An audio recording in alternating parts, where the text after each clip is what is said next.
Good evening, my name's Drew. Tonight's libation of choice is Adnam's Ghost Ship.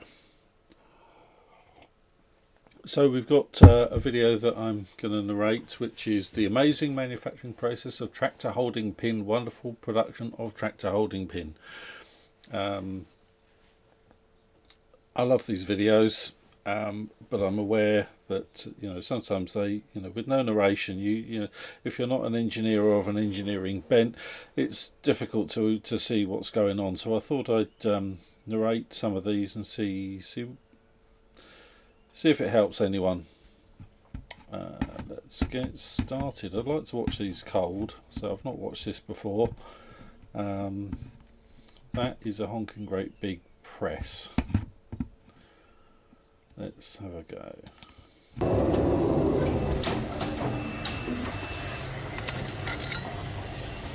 Okay, lots of iron stock on the floor there, that big press. That looks like rebar. That's a reinforcement bar that you'd use in a concrete building. And that's a guillotine chopping it off to length.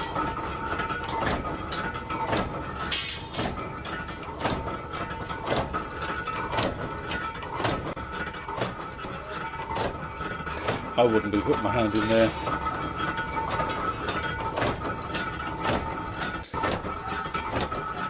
He's wearing gloves and decent looking shoes, which is rare for some of these people. We often not see them wearing gloves at all. With that being a flywheel press, if something bad did happen, it ain't going to be stopping quickly.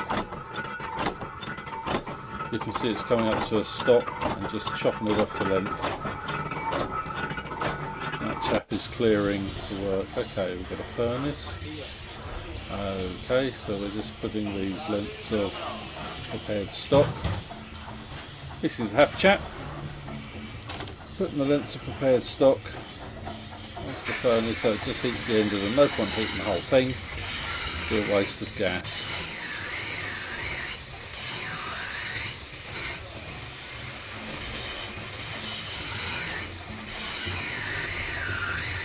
Making sure they're all tucked up so they're not wasting any of the precious gas, which is expensive. Okay, that looks like a die of some sort. Again, another flywheel press. Different dies you can see sitting on the side there for different jobs.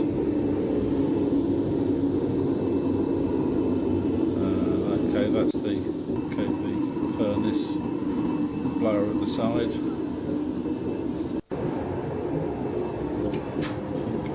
Okay. That's how the press is operated by that lever. Okay, he's adjusting the depth stop, how far the press can go down. He's setting it to make sure that it gives the right depth of press when it comes down. Oiling the side of the die so that it gets stuck. Give it a quick test. Okay, they've cooked for long enough, I presume. Okay, just transferring them over to the other work unit. Closing up the gaps again so we don't lose any gas.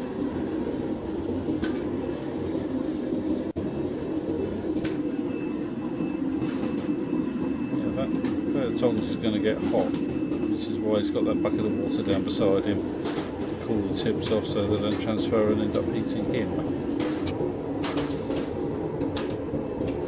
He's transferring them into that pan. This guy is putting them into the press.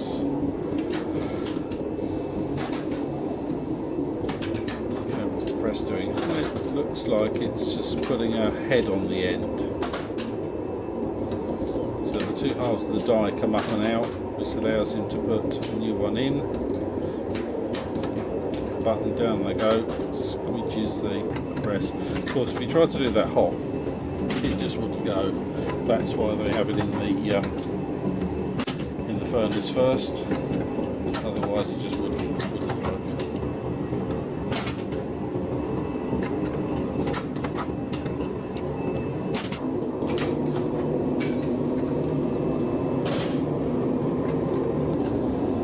The old press still doing its job beautifully.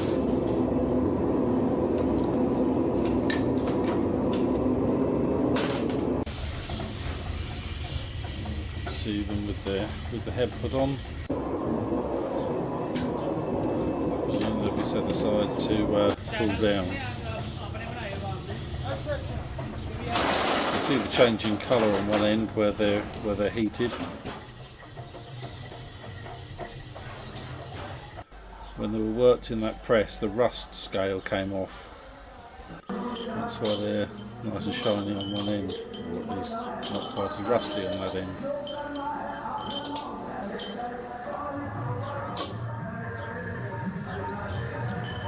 Okay, over to a lathe. What's he doing here? Let's see at the moment.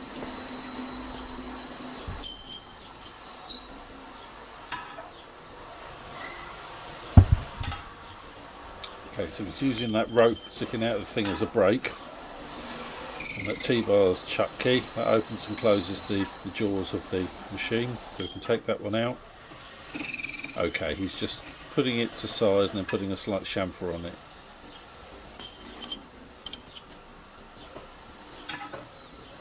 It's going in, it's just turning down the diameter and putting a little nose on that head just to make it look a little neater.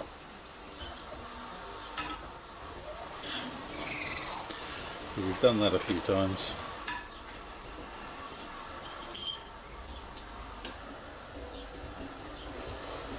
You can see where they're turning.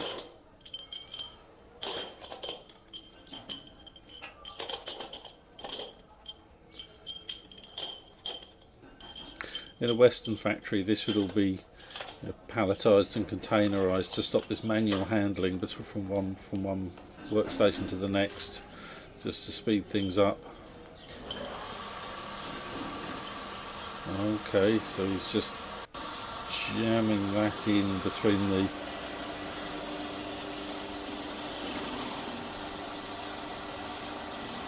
chuck and the tailstock.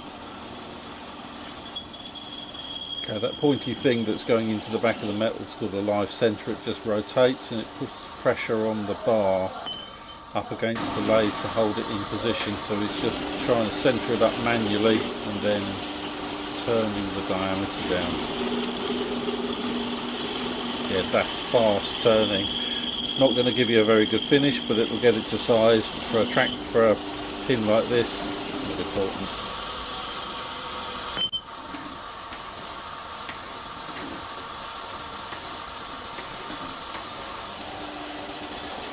Quite tight, puts it into the right amount, and then winds it forward.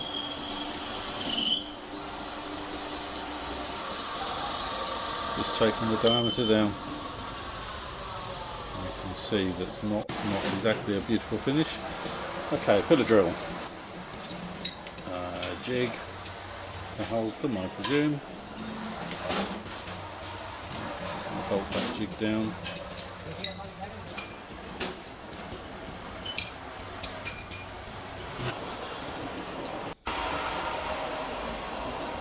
Okay, so the jig's providing support while he's drilling. He's just putting a cross drill across the end. That's where you'd either put a pin to stop it coming out, or whatever you put it into, or maybe attach a chain or something to.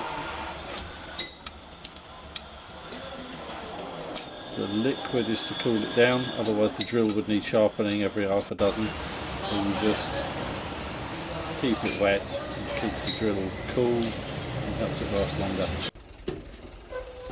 Okay, and they're done. And that's the pin in use. On the end of that chain, in there to hold the door open.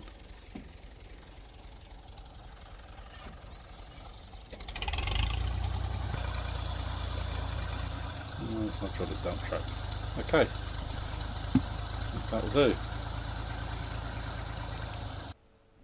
So it's not exactly how it would be done in the UK or where I live, but the steps are exactly the same, and it gets the job done. Okay, so I think that's it for this one. Maybe see you again sometime. Yeah, oh, beer disappeared beside me. Cheerio.